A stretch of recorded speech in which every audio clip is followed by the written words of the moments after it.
नमस्कार,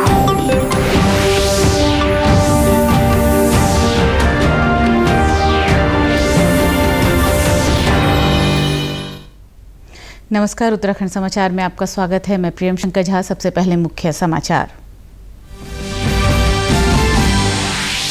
प्रदेश में corona virus संक्रमित मरीजों की संख्या हुई 92। आज एक मरीज को किया गया डिस्चार्ज। अब तक 52 मरीज हुए स्वस्थ।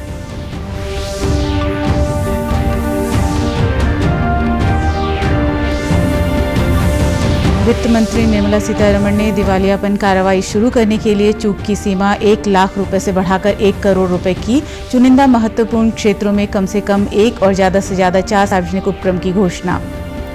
केंद्र ने राज्यों के कर्ज की सीमा को सकल घरेलू उत्पाद का 3 से 5% किया। मनरेगा के तहत रोजगार सृजन के लिए 40,000 करोड़ रुपए की अतिरिक्त राशि की घोषणा।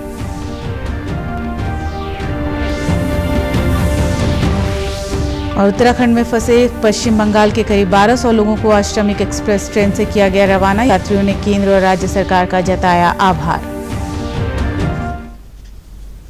अब खबरें विस्तार से। प्रदेश में कोरोना वायरस संक्रमित मरीजों की संख्या बढ़कर 92 हो गई है। कल देर रात देहरादून जिले के एक व्यक्ति की सैंपल रिपोर्ट पॉजिटिव मिली।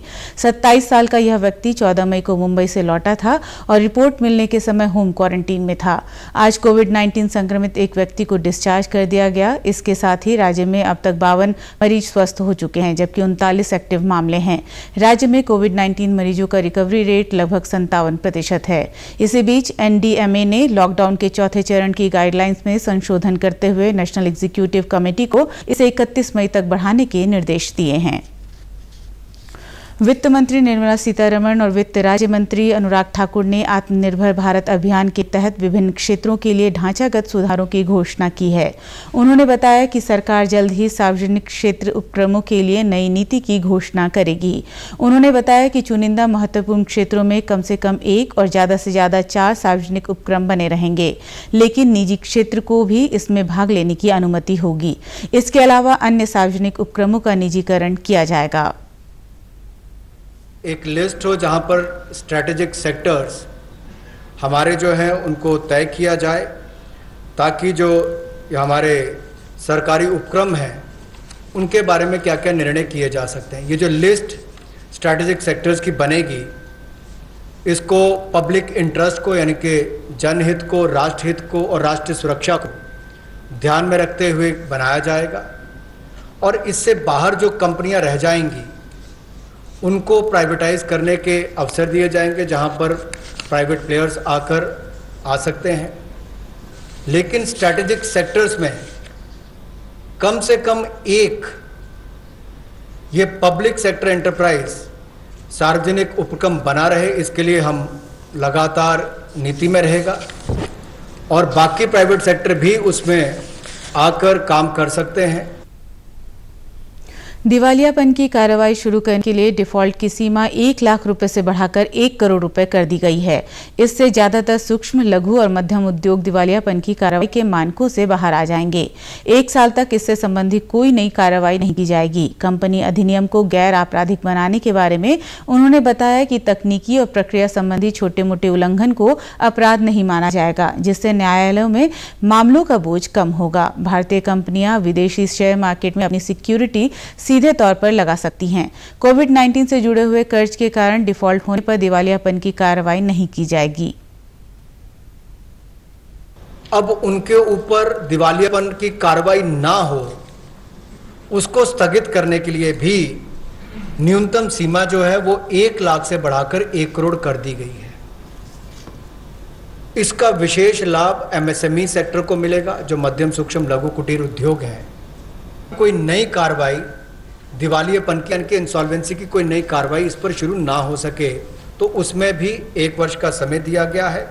कोविड-19 से जुड़े हुए जो बाकी बात है, चाहे उससे कर्ज है बाकी हैं, उसको लेकर भी केंद्र सरकार को उसके लिए एम्पावर किया गया है। सरकार ने राज्यों के कर्ज की सीमा को उनके सकल घरेलू उत्पाद का 5% कर दिया है। यह सीमा पहले 3% थी। इससे राज्यों की संसाधन राशि में 4,28,000 करोड़ रुपए की अतिरिक्त वृद्धि होगी। यह छूट राज्यों को तभी मिलेगी जब वे निर्धारित मानकों को पूरा करेंगे।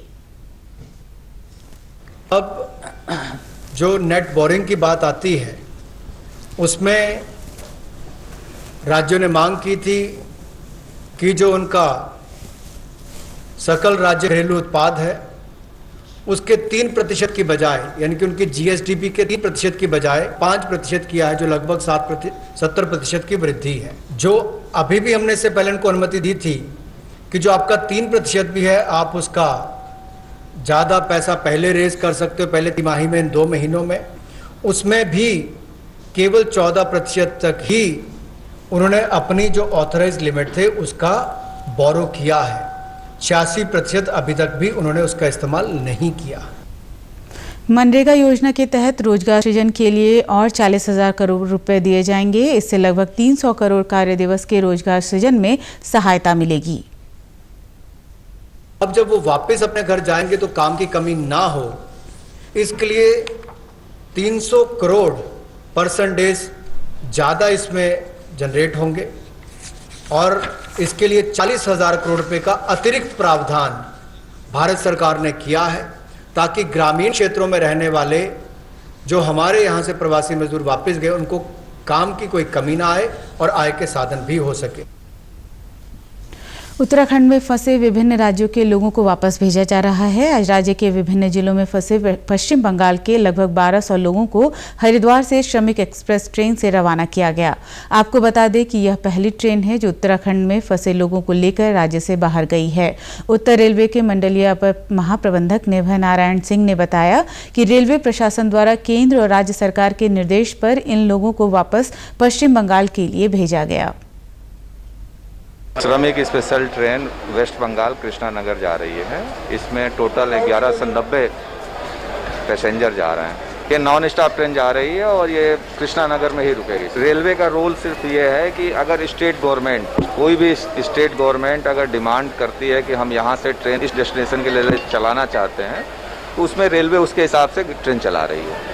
वेस्ट बंगाल गवर्नमेंट ने उत्तराखंड सरकार से निवेदन किया होगा कि हमारे प्रदेश के जो भी प्रवासी लोग हैं उनको आप भेज दीजिए। उत्तराखंड सरकार ने रेलवे को रिक्वेस्ट दिया कि हमको ट्रेन इसमें चलाना है, हम लोग ट्रेन चला रहे हैं। कोई भी स्टेट गवर्नमेंट रिक्वेस्ट करेगा, हम लोग ट्रेन चलाएंगे।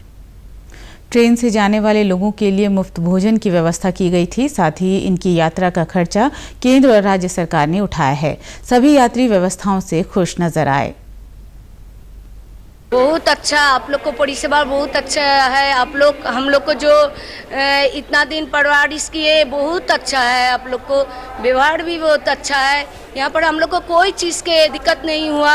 बहुत आप लोग ध्यान दिए।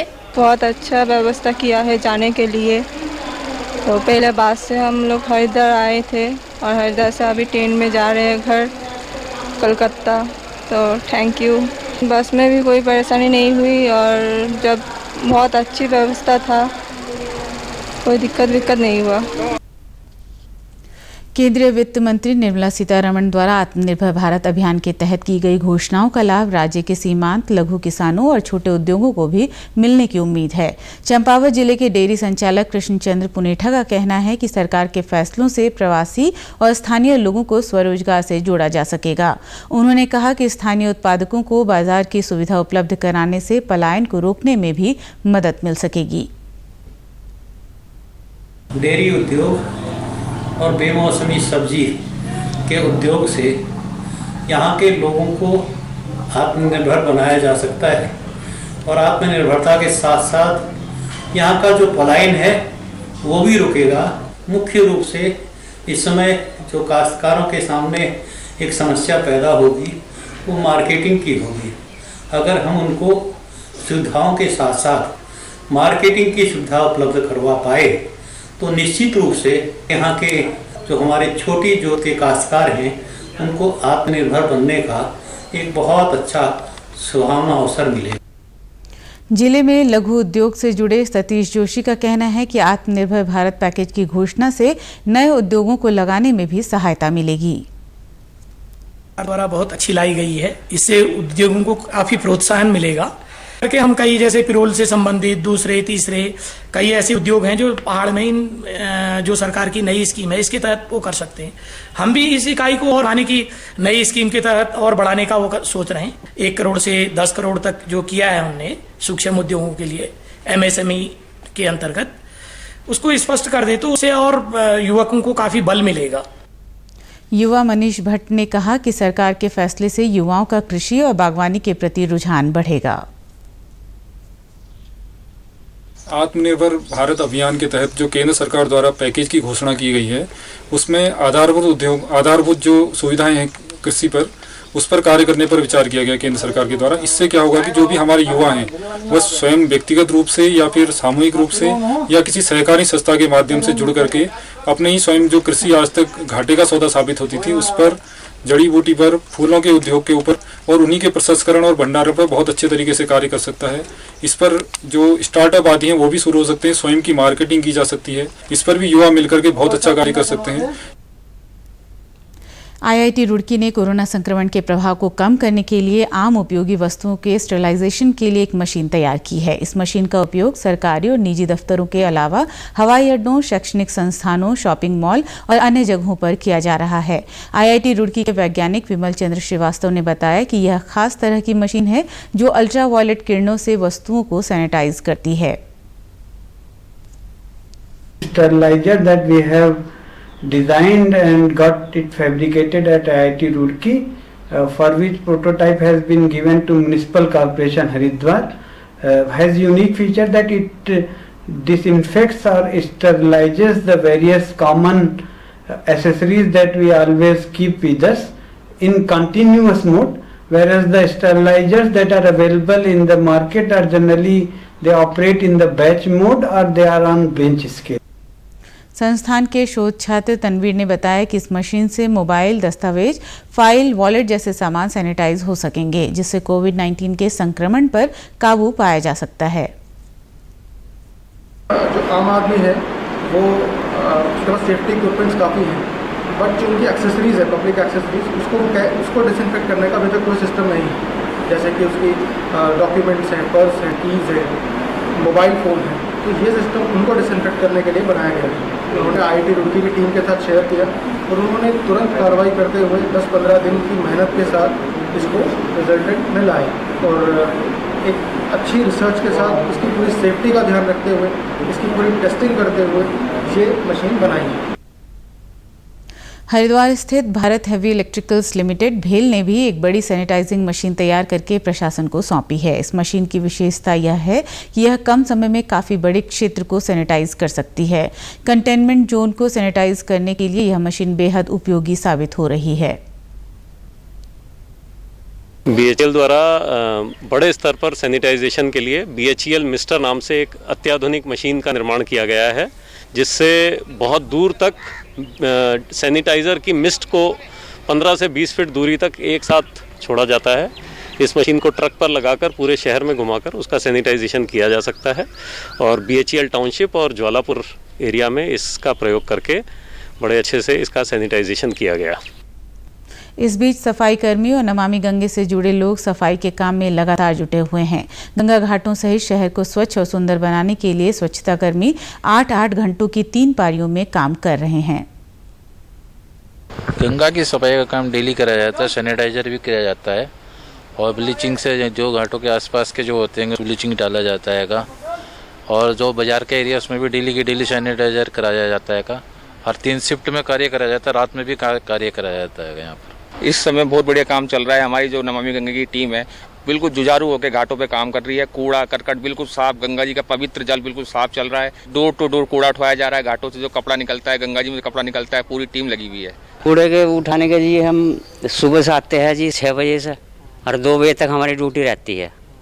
नीचे से भी उठाते हैं हम कूड़ा, घर में से भी लेते हैं। और उत्तराखंड के समाचारों में इतना ही। चलते चलते मुख्य समाचार एक बार फिर। प्रदेश में कोरोना वायरस संक्रमित मरीजों की संख्या हुई 92। आज एक मरीज को किया गया डिस्चार्ज। अब तक 52 मरीज हुए स्वस्थ।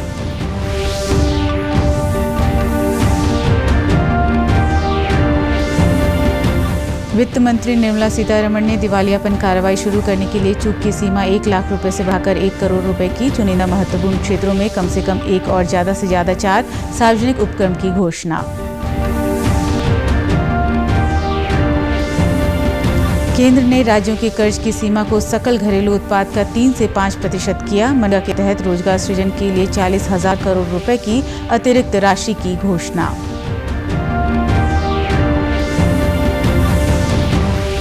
और उत्तराखंड में फंसे पश्चिम बंगाल के करीब 1200 लोगों को आज श्रमिक एक्सप्रेस ट्रेन किया गया रवाना।